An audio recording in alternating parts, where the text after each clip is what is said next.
জ্বালিয়ে দে। আচ্ছা মালটা তুই জ্বালা। আচ্ছা আচ্ছা তুই মুখের দাম জ্বালিয়ে দিই একই হলো। আচ্ছা দে।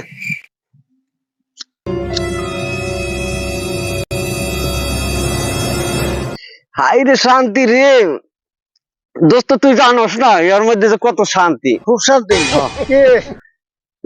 কিন্তু লাগে না মোর কিছু মনে হয় না কিছুই মনে, তুই এরকম নিশা করস কেরা আমি হ, তোর কাছে কিছুই মনে হয় না। না খুব শান্তি আমার একবার পুরা পিনি খেয়ে গেছে গা পিকনিক হয়ে গেছে। ঘরে দোস্ত। আচ্ছা খা তুই বেশি করে খা তোর তো পিকনিক আছে তুই বেশি করে খা। কে তুই খাবি না? না আমি খাওয়া বাদ দিলাম আমি খাম না আমার কিছুই তো মনে হয় না আমি খাবো না তুই দেখাইতে থাক। তুই এরকম নিশা করস তাই তো একটা কথা হইলো কি এই যে আমরা এতক্ষণ ধরে বই রয়েছি হ। কোন একটা মানুষ তো মহিলা মানুষ তো ইন্দা একটা জানা আসলে যে দোস্ত মহিলা মানুষের তো মেলা দিন দিয়ে আমরা এনে আড্ডা মারি, হ্যাঁ। কিন্তু কোন মহিলা তো দেখি নেন দিয়ে। আমরা তো এই আশায় বই রয়েছি এখনো পাই না।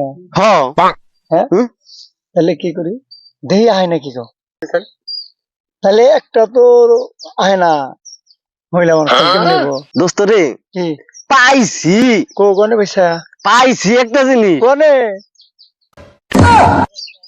ভালো আছেন আপনি তুমি এদিকে কোনে যাইতেছেন তাহলে ভাবি আপনার জামার নাম অমুক না হ্যাঁ ও বিদেশ থাকে না হ্যাঁ বিদেশ থেকে মোহাম্মদের বোনা তুমি হ্যাঁ।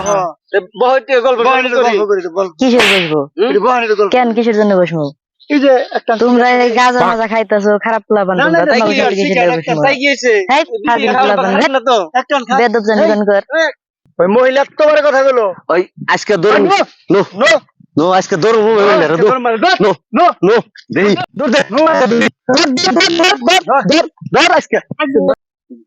ভাই আপনারা তো বুঝতে পারছেন এইভাবেই আমাদের সমাজ সমাজ নষ্ট হয়। নষ্ট হয়ে যায় ঠিক আছে হ্যাঁ আমরা এই যে এইভাবে নেশাগ্রস্ত লোকজন মানুষের উপরে বুঝে না না বুঝা অনেক কিছু করে ঠিক আছে ইফটিজিং করে নেশা করে এই সেই করে আসলে আমরা সবাই এগিয়ে আসে এই সমাজটাকে ভালো সুন্দরভাবে যেভাবে এই চলে আমরা উপস্থাপনা করার চিন্তা ভাবনা করি আসেন সবাই মিলে আমাদের এগিয়ে আসতে হবে সবাই ঠিক আছে হ্যাঁ আশা করি আপনারা সবাই বিষয়টা বুঝতে পারছেন এবং সবাই ভালো থাকবেন আর আল্লাহ ভাইরা, হাফেজ হ্যাঁ ভাইরা আপনারা আর এই ধরনের কাজ কাম করবেন না। হ্যাঁ করবেন হ্যাঁ চিন্তা ভাবনা করিয়া কাজ করিবেন, কেউই নিশাগ্রস্ত হবেন না, নিশার থেকে দূরত্ব থাকবেন।